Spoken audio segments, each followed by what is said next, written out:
Hey guys, welcome back to our channel. जैसा कि आप सबको पता है, हम यहाँ पे करते हैं तैयारी सभी राज्यों के टीटी प्रश्न पत्रों की। और फिलहाल यहाँ पे तैयारी चल रही है डीएड बीटीसी के नेक्स्ट लेवल, यानी कि हम बात कर रहे हैं सीटेट और उसके साथ में अदर स्टेट टीटीज़ की, which is crucial for exams. तो चलिए स्टार्ट करते हैं बिना देर के हुए बाल विकास के क्वेश्चन आंसर्स के। क्वेश्चन नंबर फर्स्ट आपका यहाँ पे जो दिया गया है, जब एक शिक्षिका दृष्टिबाधित शिक्षार्थियों को कक्षा के अन्य शिक्षार्थियों के साथ सामूहिक गतिविधियों में शामिल करती है तो वो क्या करती है? कक्षा के लिए सीखने हेतु बाधाएं उत्पन्न कर रही है, समावेशी शिक्षा की भावना के अनुसार कार्य कर रही है, सभी शिक्षार्थियों में दृष्टिबाधित शिक्षार्थियों के प्रति सहानुभूति विकसित करने में मदद कर रही है, या फिर दृष्टिबाधित शिक्षार्थियों पर संभवतः तनाव बढ़ा रही है। तो एग्जैक्टली यहाँ पे टीचर कर क्या रही है? जब शिक्षिका द्वारा दृष्टिबाधित विद्यार्थियों को अन्य शिक्षार्थियों के साथ अगर शामिल करके कोई एक्टिविटी टीचर कराती है तो वो समावेशी शिक्षा यानी कि इंक्लूसिव एजुकेशन की भावना के अनुसार वो कार्य कर रही है, जो कि राष्ट्रीय पाठ्यचर्या रूपरेखा 2005 एनसीएफ 2005 जिसके बारे में हम जानते ही हैं, इसके घोषणा पत्र में समावेशी शिक्षा की संस्तुति जो है वो ऑलरेडी की गई थी। तो वो किस हिसाब से कार्य कर रही है? वो समावेशी शिक्षा की भावना के हिसाब से वो जो है यहाँ पे कार्य कर रही है। दैट सबको लेके चलना है साथ, ठीक। ऐसा नहीं कि भाई दृष्टिबाधित शिक्षार्थी है उसको भाई अलग से बोल दो भाई तुम क्लास में बैठे रहो, बाकी सारे बच्चों के साथ आपको नहीं आना है, ऐसा बिल्कुल भी नहीं करना है। तो हम जो है वो इंक्लूसिव एजुकेशन की बात करते हैं, जहाँ पे हम सबको एक साथ लेके चलते हैं। अगला क्वेश्चन हमारा कहता है कि भाई एक शिक्षिका अपने शिक्षण में दृश्य श्रव्य सामग्रियों और शारीरिक गतिविधियों का प्रयोग करती है बिकॉज वे शिक्षक को आराम देते हैं, कि वे प्रभावी आकलन को सुगम बनाते हैं, वे शिक्षार्थियों को वैविध्य उपलब्ध कराते हैं, या फिर इनमें से अधिकतम इंद्रियों का उपयोग जो है वो सीखने को संवर्धित करता है। अब दृश्य श्रव्य सामग्रियाँ हम सबको पता है कि भाई ये सबसे ज़्यादा इंद्रियों का उपयोग इसमें होता है और ये जो है सीखने को संवर्धित भी करता है। तो अधिगम का जो एक सिद्धांत ये होता है कि भाई अधिगम कराते समय शरीर के अधिकतम इंद्रियों को जो है वो सक्रिय रखा जाए, एक्टिव रखा जाए, तो आपका अधिगम जो होता है, आपकी लर्निंग प्रोसेस जो होती है बहुत ही इफेक्टिव होती है, बहुत ही प्रभावी होती है। इसलिए शिक्षिका जब अपने शिक्षण में दृश्य श्रव्य सामग्रियों की बात करती है और शारीरिक गतिविधियों का प्रयोग करती है तो इससे अधिगम जो है वो क्या होता है? संवर्धित भी होता है और पुष्टि भी होती है इसकी। तो यहाँ पे जो आपका डी ऑप्शन है ना, कि इसमें अधिकतम इंद्रियों का उपयोग भी होता है और सीखने को ये संवर्धित भी करता है, तो डी ऑप्शन आपका यहाँ पे बिल्कुल करेक्ट होगा। अगला क्वेश्चन कहता है कि भाई कोहलबर्ग के अनुसार सही और गलत के प्रश्न के बारे में निर्णय लेने में शामिल चिंतित प्रक्रिया को कहा जाता है? सहयोग की नैतिकता, नैतिक तर्कणा, नैतिक यथार्थवाद, नैतिक दुविधा। देखिए कोहलबर्ग के अनुसार सही और गलत में प्रश्न के बारे में निर्णय लेने में शामिल चिंतन प्रक्रिया को नैतिक यथार्थवाद कहा जाता है, यानी कि यहाँ पे आपका जो ऑप्शन सी है नैतिक यथार्थवाद, यही जो है वो इसे कहा जाता है। अब इस अवस्था में होता क्या है? व्यक्ति जो है वो सार्वभौमिक मनोधिकार पे आधारित जो भी नैतिक मानदंड है वो सब बनाता है। अब जब कोई भी व्यक्ति अंतरात्मा की आवाज़ के द्वंद्व के बीच में अगर फंसा होता है तो भाई वो व्यक्ति जो है वो अंतरात्मा की आवाज़ सुनता है और नैतिक यथार्थवाद का फिर वो जो है वो रास्ता अपनाता है। आपने वो सुना होगा कि वो जो एक आदमी जो अपना ड्रग्स जो है अपनी वाइफ को बचाने के लिए चुराता है क्योंकि उसके पास पैसे नहीं होते, तो वॉज इट करेक्ट और वॉज इट नॉट? यही वाला जो है इसके उदाहरण को सबसे बेस्ट डिफाइन करता है। बात करते हैं अगले क्वेश्चन की। एक विद्यार्थी अपने समकक्ष व्यक्तियों के समूह के प्रति आक्रामक व्यवहार प्रस्तुत करता है। अब विद्यालय के मानदंडों को नहीं मानता तो इस विद्यार्थी को डैश में सहायता की आवश्यकता है। किस क्षेत्र में? भावात्मक क्षेत्र में, उच्च स्तरीय चिंतन कौशल, संज्ञानात्मक क्षेत्र, या फिर मनोगत्यात्मक क्षेत्र में।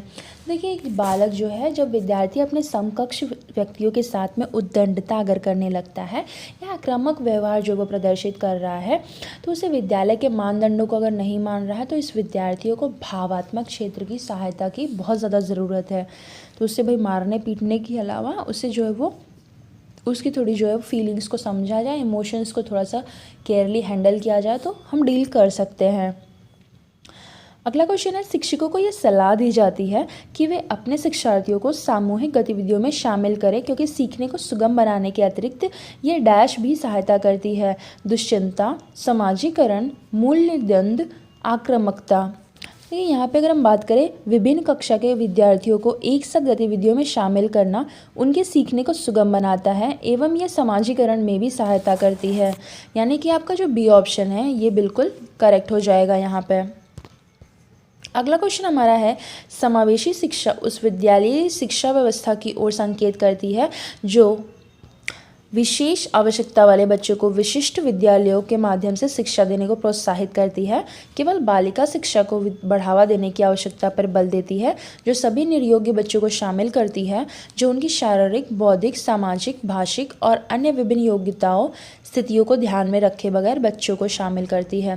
तो यहाँ पे अगर हम बात करें समावेशी शिक्षा, तो फिर उस विद्यालय की शिक्षा व्यवस्था की ओर संकेत करती है ये कि जो आपके सामान्य शिक्षार्थियों के साथ शारीरिक रूप से दिव्यांग शिक्षार्थियों को भी शिक्षा यहाँ पे प्रदान की जाती है।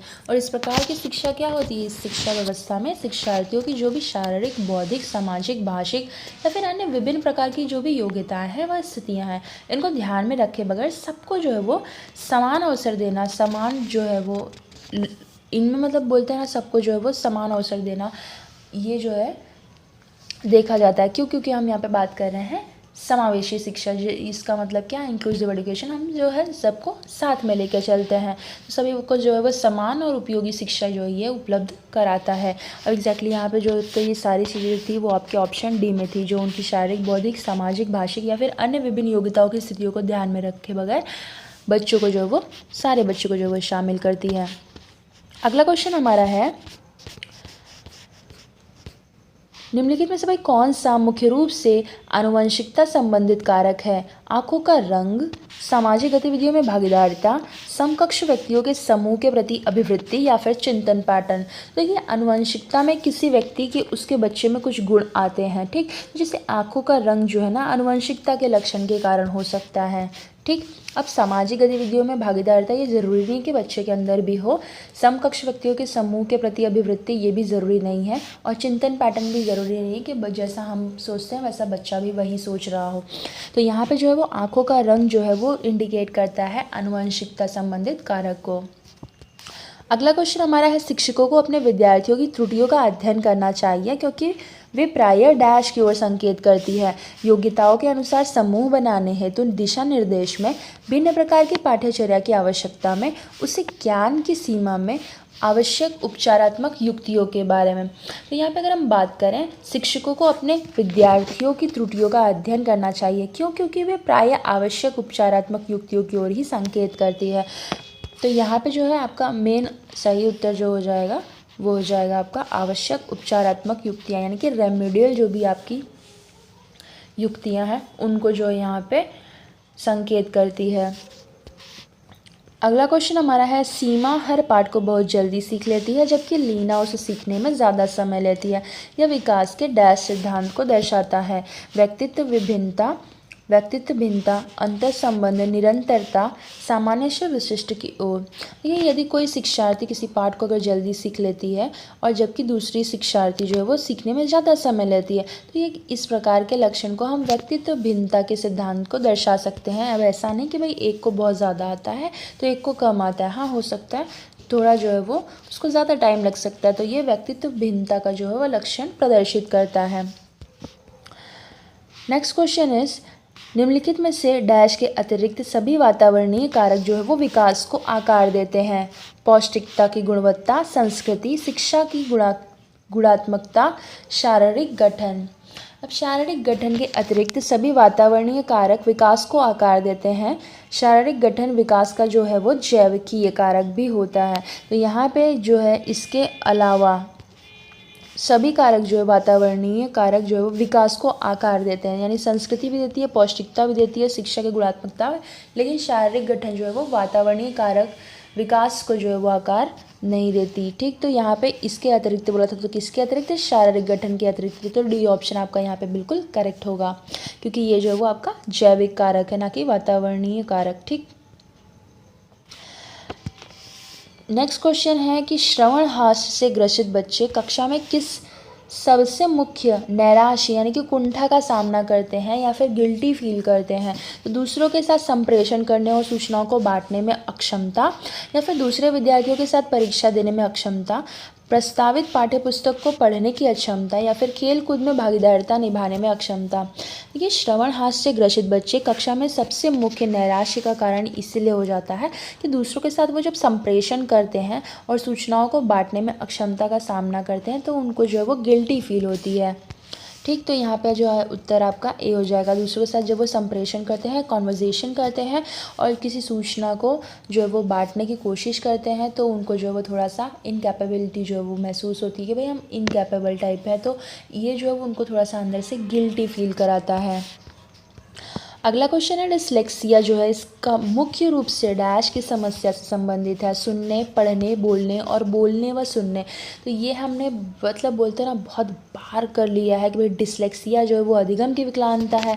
अब जिसका जो है वो प्रकटीकरण कैसे होता है, पठन विकार के रूप में होता है, यानी कि डिसलेक्सिया से जो ग्रसित बालक है वो पढ़ने में कठिनाई का अनुभव करता है। तो यहाँ पे डिसलेक्सिया किससे संबंधित है, ये जो है वो आपके पढ़ने से संबंधित है। वीडियो अगर अच्छी लगती है तो प्लीज़ इसे लाइक ज़रूर किया करें, ज़्यादा कुछ नहीं, मोटिवेशन मिलता है भाई। प्रतिभाशाली विद्यार्थी अपनी क्षमताओं को तब विकसित कर पाएंगे जब बार बार उनकी परीक्षाएं होंगी, वे अन्य विद्यार्थियों के साथ अधिगम प्रक्रिया से जुड़ते हैं, उन्हें जो है वो अन्य विद्यार्थियों से अलग किया जाएगा या फिर वे निजी कोचिंग कक्षाओं में पढ़ेंगे। देखिए, प्रतिभाशाली विद्यार्थी अपनी क्षमताओं को तब विकसित कर पाएंगे जब वे अन्य विद्यार्थियों के साथ अधिगम प्रक्रिया के साथ वो जुड़ते हैं, तब जाके जो है वो इस प्रक्रिया से उनका जो है वो चतुर्दिक विकास होता है। अब चतुर्दिक विकास क्या होता है, ऑलराउंड डेवलपमेंट उनका होता है। ठीक, नेक्स्ट क्वेश्चन है, एक अच्छी पाठ्यपुस्तक डैश से बचती है, लैंगिक समानता, लैंगिक पूर्वाग्रह, सामाजिक उत्तरदायित्व, लैंगिक संवेदनशीलता। इसका आंसर आई होप आप सबको पता होगा कि एक अच्छी जो पाठ्यपुस्तक है वो लैंगिक पूर्वाग्रह से जो है, बायसनेस से जो है वो बचती है कि भाई मेल फीमेल के बीच में कोई बायसनेस नहीं होनी चाहिए। ठीक, both are equal. Next question हमारा है, पियाजे के अनुसार संज्ञानात्मक विकास के किस चरण पर बच्चा वस्तु स्थायित्व को प्रदर्शित करता है, मूर्त संक्रियात्मक चरण, औपचारिक संक्रियात्मक चरण, संवेदी प्रेरक चरण, पूर्व संक्रियात्मक चरण। संवेदी प्रेरक चरण में शिशु असहाय जीवधारी से गतिशील, अर्धभाषी तथा सामाजिक दृष्टि से चतुर व्यक्ति बन जाते हैं। वे आवाज़ तथा प्रकाश के प्रति प्रतिक्रिया करते हैं, रुचिकर कार्यों को करते रहने की कोशिश करते रहते हैं तथा वस्तुओं को जो है वो स्थिर मानते हैं। तो यहाँ पे जो आपका ऑप्शन सी है ना, संवेदी प्रेरक जो चरण है, यही जो है वस्तु स्थायित्व को प्रदर्शित करता है। अब वस्तु स्थायित्व का मतलब क्या होता है, वस्तु स्थायित्व मतलब जब तक के लिए वो वस्तु वहाँ पे स्टे है, उसको याद रहेगा बच्चे को, वो मांगता रहेगा। जैसे ही उस वस्तु को आप उसके आँख के आगे से हटा देंगे, चॉकलेट दिखाना बंद कर देंगे, वो रोना बंद कर देता है। जैसे ही चॉकलेट दिखाएंगे और नहीं देंगे तो रोएगा। उसे कोई चीज़ चाहिए और आप उसके आँख के आगे है तो वो भाई उसके लिए प्रयास करेगा कि वो मुझे मिल जाए। जैसे ही उसके आँख से वो हट जाती है वस्तु, फिर उसको वो जो है वो भूल जाता है वो बच्चा उसके बारे में। तो ये जो है वो वस्तु स्थायित्व को प्रदर्शित करता है। और ये किस चरण में होता है बच्चे का, संवेदी प्रेरक चरण में होता है, यानी कि सी ऑप्शन जो है आपका बिल्कुल करेक्ट है। जो है चैनल को सब्सक्राइब कर लीजिए। और इस वीडियो में बस इतना ही, मिलते हैं अपने अगले वीडियो में, तब तक के लिए जय हिंद।